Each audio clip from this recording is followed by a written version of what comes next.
Snow covered Baralacha पास करने के बाद रात में 2 घंटे का सफ़र हो ही गया और रात के 8:30 बजे फिर हम पहुँचे जिस्पा। तो अभी जिस्पा में जिस गेस्ट हाउस पे होटल पे रुके उससे विंडो से कुछ ऐसे नज़ारे दिखते हैं, वही पर्वत, स्नो कवर्ड माउंटेन और धूप के साथ, बादलों के साथ नज़ारे खिड़की में से, अपने विंडो में से। यहाँ मिल गई एक अच्छी सी रूम, एक बजट प्राइस में, अप्रॉक्सीमेटली 1000 में अपने को डबल बेड रूम मिल गई विथ टीवी। और विंडो से तो आपने देख ही लिया किस तरह के नज़ारे है, पहाड़ है चारों तरफ, सामने और कुछ प्रॉपर्टीज़ दिखती हुई। इस साइड में भी प्रॉपर्टी और पहाड़, टेंट्स वगैरह लगे हैं। रूम की लॉबी के कुछ ऐसे नज़ारे, बैठने के लिए बढ़िया कुर्सियाँ।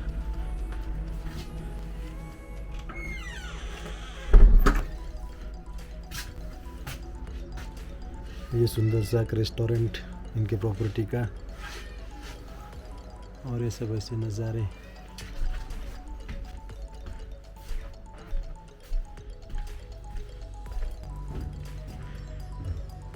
एक अच्छा सा सिक्योर्ड पार्किंग एरिया और यहाँ से ऐसे नज़ारे। तो ये है Padma laws Jispa, www.padmalodgespa.com, mobile 9418911164। तो ये रिकमेंडेड प्रॉपर्टी है, हाईवे पर ही है जिस्पा। तो ये जिस्पा के होटल से कुछ व्यू पॉइंट ऐसे दिख रहे। हो गए अभी तैयार, नाश्ता वाश्ता करेंगे और फिर निकलेंगे। तो आज डे 11 ऑफ द ट्रिप, आज रहेगा सिर्फ मनाली के लिए अपना स्पेशल डे। यहाँ से निकलेंगे मनाली, जो कि 2-2.5 घंटे के दूरी पे रहे। उसके बाद वहाँ पे स्टे करके वहाँ पे लोकल मनाली को एक्सप्लोर करेंगे, फिर कल निकलेंगे अगली मंजिल की ओर। श्री राम मारन 1 year old child, son. We are a beautiful family from Chennai. They have come from Chennai to Ladakh in their TN 12B 2233. So nice feeling to meet them, these people. You can watch Chennai to Ladakh. तो ऐसे चेन्नई से ये लोग आ रहे हैं अपने छोटे से बेबी को लेके, एक छोटी फैमिली सेल्फ ड्राइविंग के साथ हैचबैक मारुति स्विफ्ट में। इन्होंने 23 से आज कवर कर लिया इतना बड़ा डिस्टेंस। खूब अच्छा लगा, बड़ा अच्छा लगा।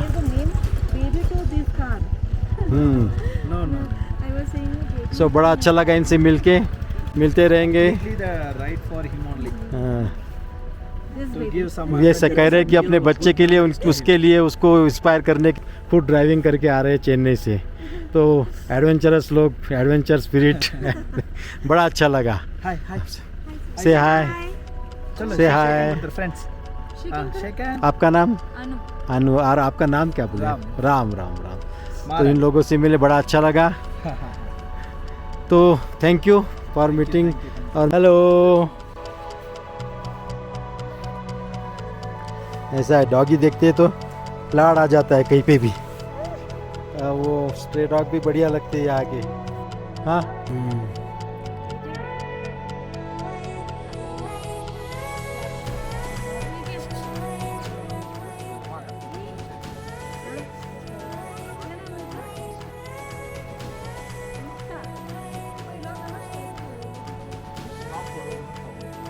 अभी कोई जल्दबाजी नहीं थी, इसलिए फिर आराम से थोड़े से निकले, नाश्ता वगैरह करके 10 बजे का समय हो गया है।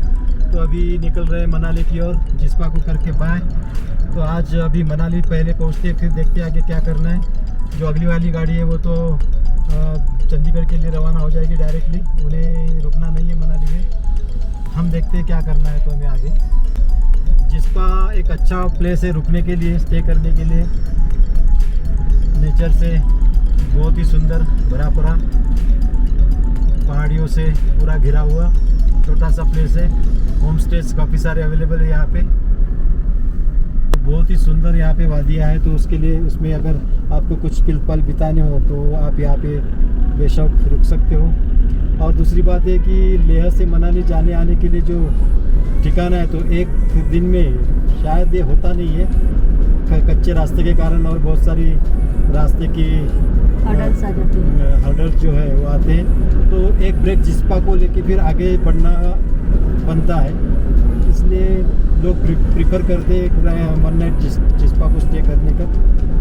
अगर आप लेह से आते हो तो आपको शाम जिस्पा में हो ही जाती है,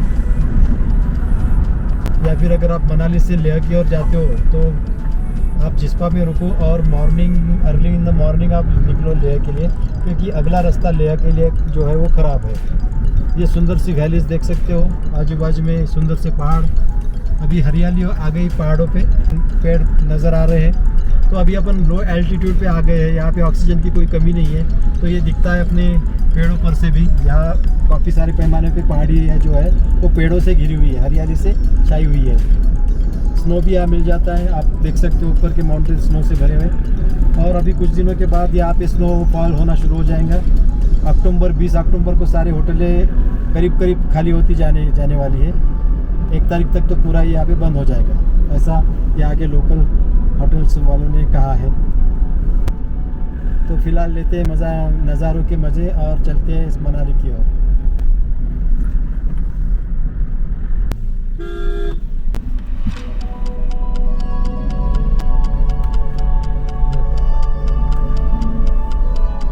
चश्मे का पानी,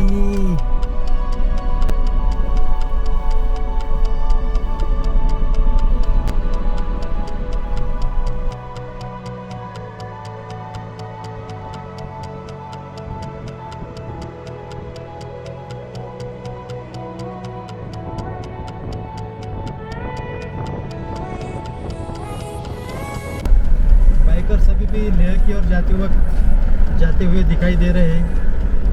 काफ़ी बाइकर्स है, फिर भी सीज़न ख़त्म होते आ रहा है, लेकिन एडवेंचरस पीपल अभी भी एडवेंचर्स करने के लिए कुछ मौके की तलाशी करते रहते हैं।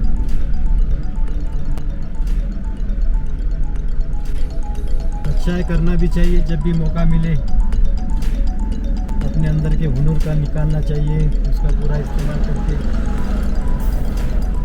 ज़िंदगी का लुत्फ़ उठाना चाहिए।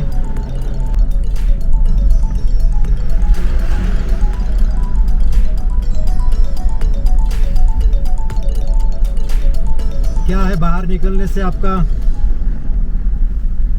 डेयरिंग बढ़ जाता है, आपका नॉलेज बढ़ जाता है, आपकी लुक बढ़ जाती है, आपकी विजन ब्रॉड हो जाती है, बहुत कुछ सीखने को मिलता है। हर चीज़ किताबों में से नहीं मिलती। 70% तो कम से कम ज़िंदगी में प्रैक्टिकल अप्रोच रखने से और बाहर निकलने से बाहर की जो लाइफ है वही आपको सिखाती है। अगर आप घर के बाहर ना निकले तो फिर क्या ही करना, फिर तो अपनी लिमिटेड लाइफ है ज़िंदगी, यानी वही रूटीन। रोज़ जिससे जो भी बनता हो उन्होंने उससे मौका निकाल के, मौके की तलाश करके अपना टाइम, अपने लाइफ को एनकैश कर लेना चाहिए उस वक्त। अब अगर हम सोचते रहते कि अपनी प्रिपरेशन हुई नहीं है, बहुत सारी चीज़ें बाकी है, तो शायद निकलते भी नहीं थे। सडनली निकल गए, जो भी तैयारी थी, जैसे भी तैयारी थी, तो उसी सोर्सेज जो भी अपने पास अवेलेबल थे उससे काम बन रहा, अपना पूरा बन गया। मैं गाड़ी के लिए अगर डरता रहता था तो शायद निकल ही नहीं पाता था। मैं निकल गया, गाड़ी ने अच्छी साथ दे दी, कॉन्फिडेंस बढ़ गया और कितना सारा कुछ देखने को मिला, कितना सारा कुछ जानने को मिला, कई लोगों से मिलने को मिला। कहाँ से लोग आते हैं यहाँ पे, कितने हम सोचते रहते हम कैसे कर पाएंगे। यहाँ पे हमने देखा, राजस्थान से हमने एक ग्रुप देखा जो 70+, 60+, 65+ के आसपास था, बिंदास घूम रहे थे। कुछ लोग देखे जो चेन्नई से, साउथ से साइकिल से आ रहे थे, न जाने कितने। 1 महीने का बच्चा लेकर आया है। एक तो है वो गाड़ी लेके अपनी कार से 1 साल का बच्चा लेके चेन्नई से आए।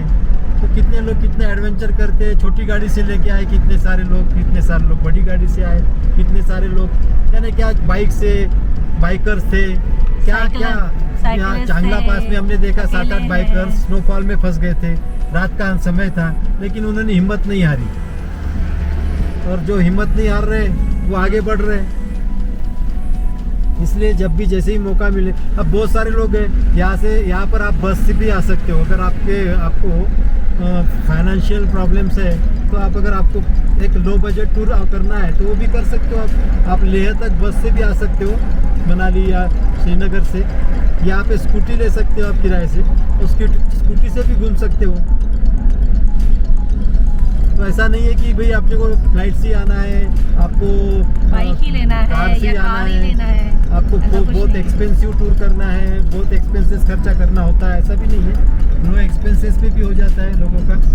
हमने 2 साइकिलिस्ट को देखा जो कुन्नूर से यहाँ पे आए लेह को, अभी रेस्ट ऑफ द लाइफ को एक अच्छी ढंग से उनके जो हॉबीज़ है उसको जीने के लिए वो निकल गए, साइकिल से निकल गए। 45वां दिन था उनका। तो ऐसा नहीं है, बस ये आपको आपकी लुक क्या कहती है, आपकी विजन क्या कहती है, उस पर डिपेंड है।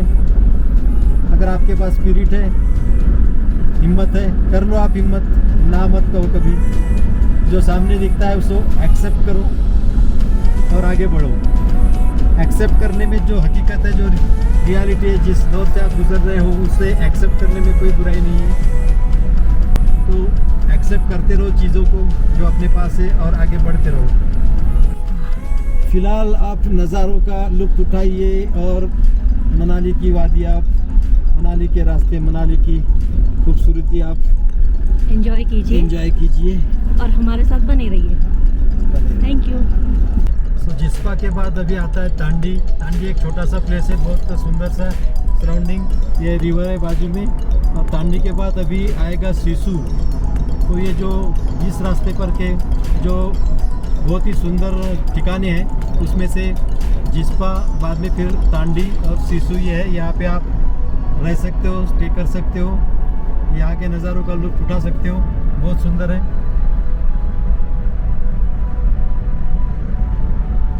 जिस्पा के बाद लेकिन आपको फिर वो खारू तक मुश्किल है, फिर सब ऑफ-रोडिंग वाला रास्ता है और रिमोट एरिया है। वहाँ पे आपको स्टे करने के लिए वगैरह ठीक ठाक से उतनी अच्छी जगह नहीं मिलेगी।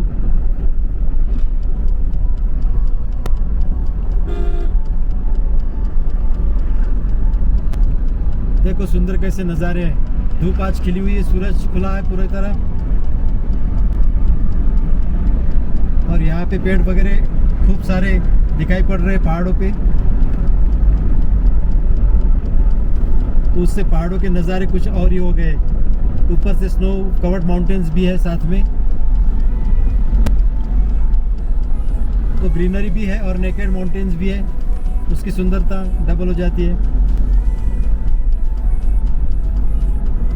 छोटे छोटे गांव है लेकिन सुंदर है। वो दूर देखो किस तरह से मस्त वाटरफॉल पड़ रहा है। वो देखो वहाँ पे सुंदर सा वाटरफॉल, ये पहाड़ियाँ, और यहाँ पे नीचे मैदान में हेलीपैड, बहुत सारी गाड़ियाँ हैं। ये कुछ इस तरह के नज़ारे।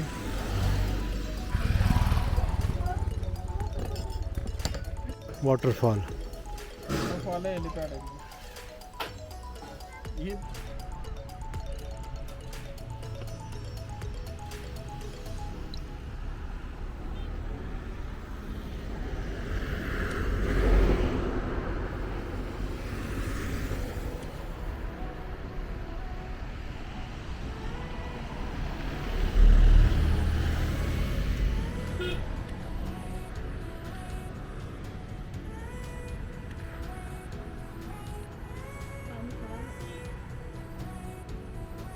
तो सिसु के पास ही अभी अटल टनल की शुरुआत हो जाती है। तो यहाँ से अभी 2 रास्ते जाते हैं। एक रोहतांग पास से जाता है, जो पुराना रास्ता है वो बहुत लंबा है, और ये अटल टनल से हम जाते हैं तो नज़दीक होता है। और यहाँ पे Atal tunnel Rohtang north portal.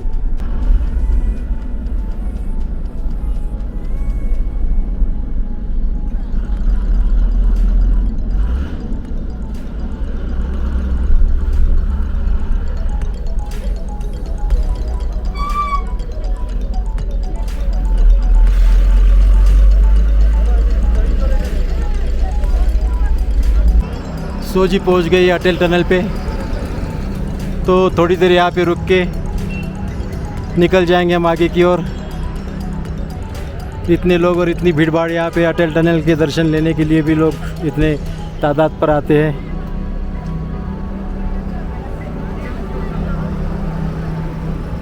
देख सकते हो कैसा रश है यहाँ पे।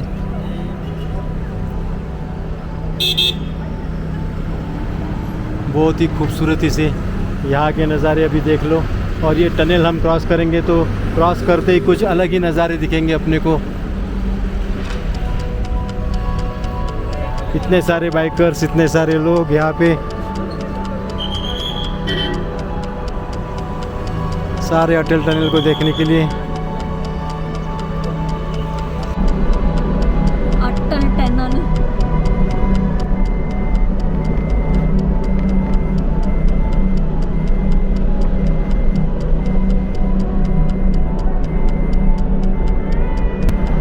सो जी अभी निकल चुके हैं, अटल टनल के अंदर एंटर कर लिया है। 40 की स्पीड यहाँ पे लिमिट है। अपन ने अपना 4th गियर पे विदाउट एक्सीलेटर चल रही है गाड़ी। बोलेरो नियो की तो ये खासियत है कि उसको अगर आप एक्सीलेटर छोड़ दें बगैर थ्रोटल दबाए हुए आराम से इवन 5th गियर में 45 की स्पीड पकड़ लेती है वो, तो 4th गियर में 40 की स्पीड आराम से पकड़ लेती है। तो ये कुछ इस तरह से अपनी 40 की स्पीड अपन ने 4th गियर में पकड़ के रखी है, विदाउट एक्सीलेटर चल रही है। अच्छा यहाँ पे 60 की स्पीड है, यहाँ बढ़ा सकते हैं थोड़ा सा। तो यहाँ 5th गियर डाल देते हैं। 5th गियर में तो बगैर एक्सीलेटर दिए कुछ 50 तक के स्पीड पकड़ लेती है। ये हिंदुस्तान की एक खूबसूरत निर्मित जो है, जो टनल स्ट्रक्चर बनाया हुआ है वो अटल टनल, उसके भी दर्शन हो गए, उसका भी एक्सपीरियंस ले लिया है अभी। उसके अंदर से नॉर्थ से साउथ जाने का जो अनुभव है वो ले लिया है। नॉर्थ का आपने सब देख लिया नज़ारा कैसे होता है। अब ये जब हम साउथ में यानी इसके दूसरे छोर तक पहुँचेंगे तो पक्का नज़ारा कुछ और ही देखने को मिलने वाला है। तो अभी एग्ज़िट करने वाले हैं। बीच में स्पीड 60 की लिमिट थी अभी शुरुआत में, और अंत में 40 की स्पीड लिमिट है।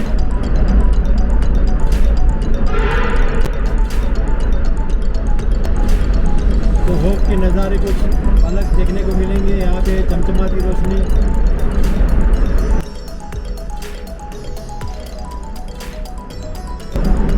और ये कर लिया अपन ने एग्जिट अटल टनल से। और यहाँ के नज़ारे